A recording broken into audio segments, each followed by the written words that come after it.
So this is the presentation for you if you want to spend less time juggling, more time making progress, and perhaps if you feel like your work is slightly out of control, even though you're planning a lot and spending a lot of time. So this is going to be fantastic for you if you just want managing all the things to do that you have to do to be a little bit easier. Now, before we dive into the 3 skills, I wanted to give you a quick exercise that you can do after this session so that you can have a think about what is on your to-do list. So my suggestion is that you review your to-do list and have a look at what's been on there for more than 2 weeks. Because those are the things that you are trying to avoid subconsciously. So those things are going to be really key to dig into. So 2 weeks is fine, but pick any period that feels appropriate to you. And we're looking for what are the threads between the things that are not getting done on your list of to-dos. So how is your list changing over time? And pay attention to the things that just keep carrying forward time after time.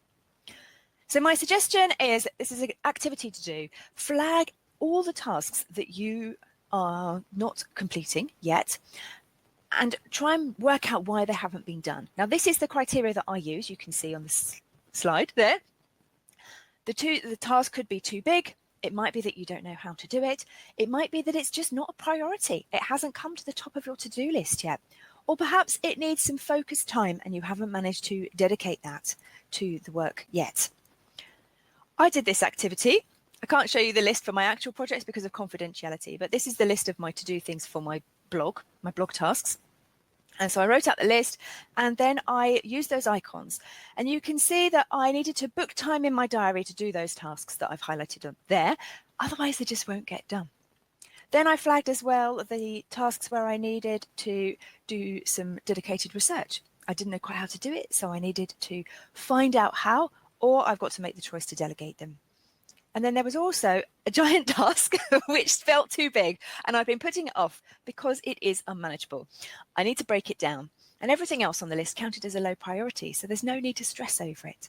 And when I completed this exercise, I felt like I had a much better idea of what my priorities needed to be and how I could fix the things that were on my list that were not moving forward. Okay, so let's review the things that we are going to be covering off today. We're looking at the 3 skills you need to successfully manage projects at multiple times. But first, I wanted to share with you some ideas around why managing multiple projects is different. So as a project manager, I've been in a situation where I've done a giant big project and it's lasted 18 months. And I've been in a situation where, I imagine many of you are, I've had a day job to do and a bunch of projects that I've had to keep moving because my boss has expected that of me. So the skills that you need with managing multiple projects is different because we often hear this thing that managing multiple things, multitasking is bad, but you have to juggle, you have to make decisions on how to spend your time. We also hear that everything has to happen and move forward, but priorities change. Projects move in and out of different phases, and you have to constantly reevaluate if you're working on the right things.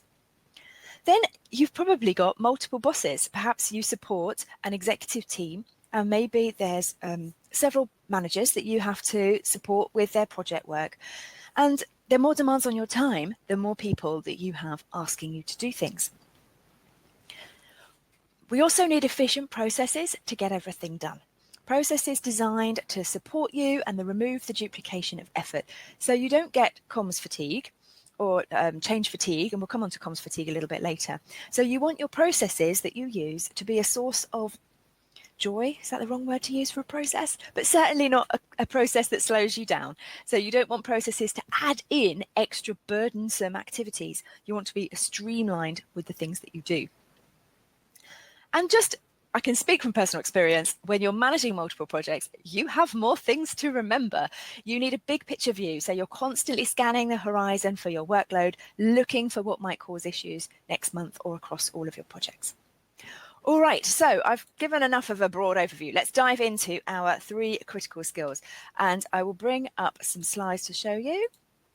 Here we go. So our first skill that we're going to look at today is scheduling, because it's different. When you're juggling multiple projects, you're often using the same subject matter expertise whether that's the leadership team in your organization or different consultants that you're working with or experts that you've brought in.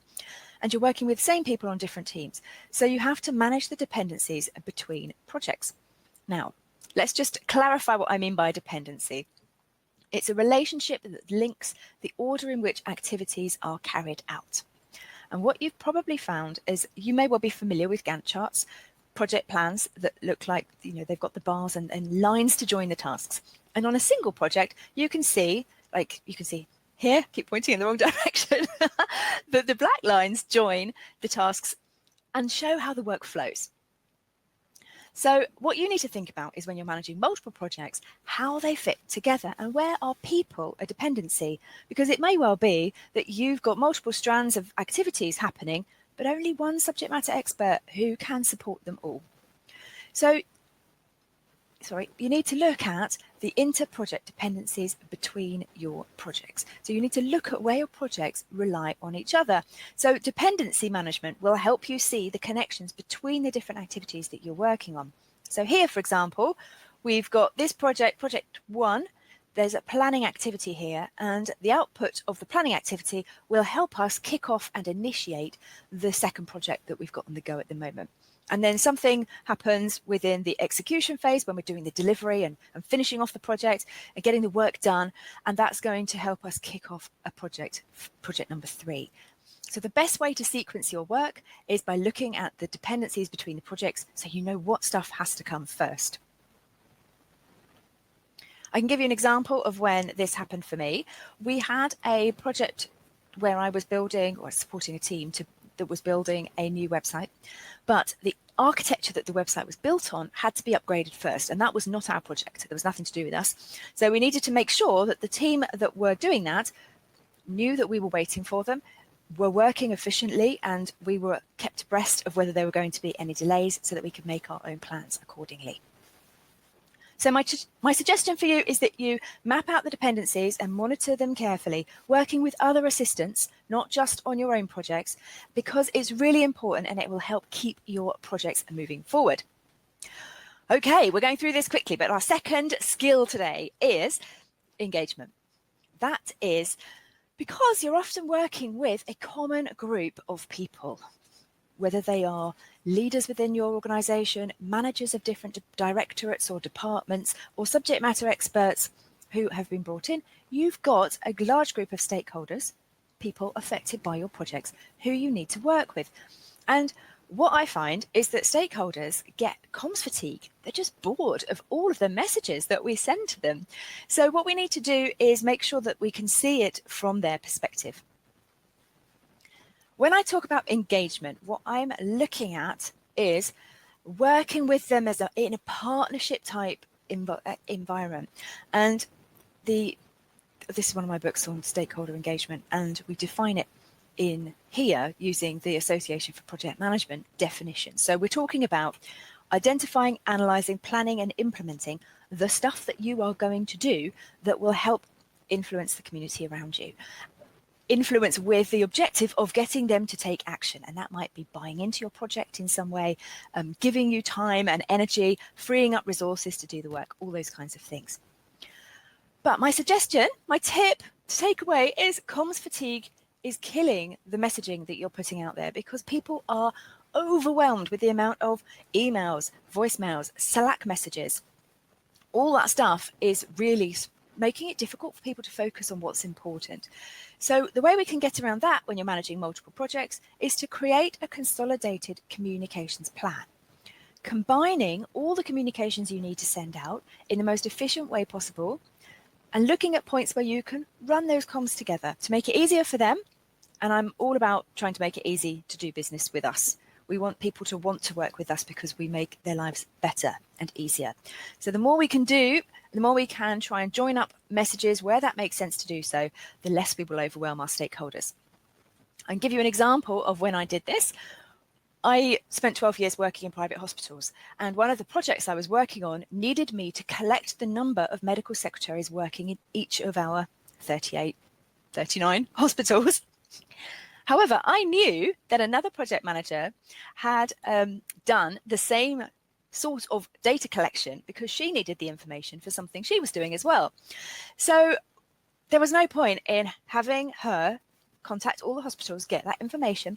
6 weeks later, me do the same thing. So I asked her for the information. We shared. There were a couple that might not have been up to date that, you know, we can follow up on.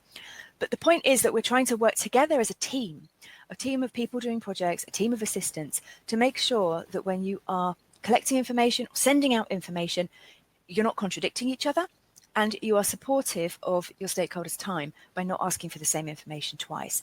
And if you're sending out information, that it is done so in a way that meets their expectations and that just doesn't confuse them somehow. So that's my suggestion. Right, engaging stakeholders is important because it builds those trusted working relationships that we really need. Because if we can get those, we can bank the relationship points that will help us when things are difficult or when we need to work with people. Okay, right. Our third skill that we are looking at today is time management. Now, time management will not come as a surprise to you because as busy assistants, you know that prioritizing your time is so important for achieving anything, to get anything done and focusing on what you need to do. So we need to prioritize across all the projects while still keeping everything moving forward. The way that you can do this is prioritization by milestone. So you'll have different phases throughout your project, different milestones. Let me define a milestone for you. It's probably a term that you've come across already, but just to make sure that we're all on the same page, we understand the same thing. It's a date by when a particular chunk of work needs to be finished. So typically in a project, you'll have milestones, maybe once a month, that mark big moments. It could be a big important meeting. It could be an approval of something. It could be a piece of work being completed or being moved to the next phase, that kind of thing. It's also good to talk about milestones because it gives stakeholders some sense of when things are going to happen.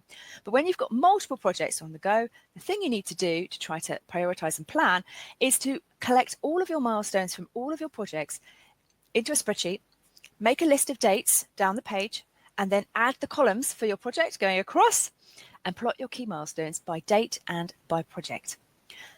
The idea is then you've got one place to go, all your projects, all your key dates, and you can see when you're going to be very busy and then plan accordingly, maybe by changing those dates. So prioritize by project and then by tasks within a project, because if you only worked on one priority project, the one that you decided was the most important, then your other projects would never move forward. And, you know, while that might sound like a great idea from a management perspective of work on the most priority thing, we live in the real world, right? And we know that it is important that we have to make progress with all our projects because our managers expect it. So look at your projects, time box them so you can move all your projects forward. And what I mean by that is prioritize. You have the most important project and you dedicate more time in the week to working on that one.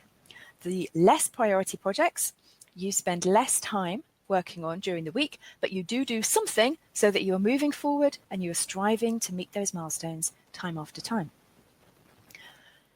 Work on the projects during their allocated time. Again, I know this sounds like management theory. It is a good idea to try. I know you'll get interrupted. I know there'll be urgent things that your manager will expect you to do, but at least if you can start the week with an idea that you will ring fence some time for each of your projects and cross your fingers that you'll get the opportunity to work on those during those time boxed times. So you're trying to give yourself every chance of success. Another thing I suggest you do is transfer your key dates into your personal calendar and block out time to do the work. So if you can move every project on just a teeny bit every time, because that's how you're going to continue to make progress. Your milestone planning spreadsheet will give you an idea of when the busy times are going to be on your project, and you can look at how you're going to adjust and plan your diary around those. Then if you put those key dates into your calendar, including perhaps a reminder a week before, then you've got early warning that those times are coming up and that you're going to be able to complete what you need to do. So I don't need to tell you this really. Time management is important because it helps you prioritize. And if you prioritize, that can help impact what gets done. And you want to get done the things that are most important to get done. Okay. Right. So let's have a little recap of where we are today, what we covered. Today, we looked at, let me bring that up a bit bigger. We looked at 5 reasons why managing multiple projects requires different skills and 3 critical skills for delivering all of your projects. So that's managing dependencies, looking at stakeholder engagement and comms planning in an effective and efficient way, and prioritizing by milestone to help you make progress in all of your projects.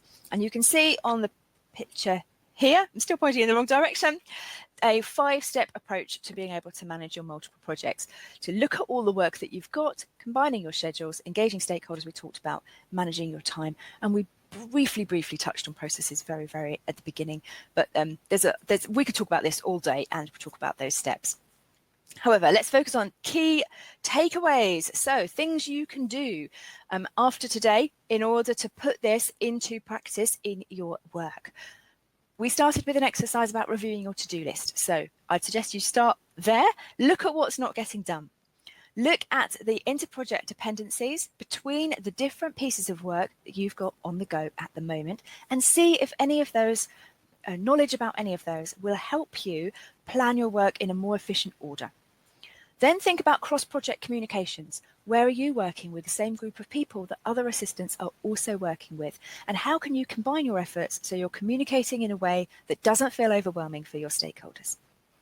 Thirdly, can you look at alternative ways of working with other assistants to manage your projects? Perhaps there's some other things you could do together, meetings that could be merged or consolidated in order to work together.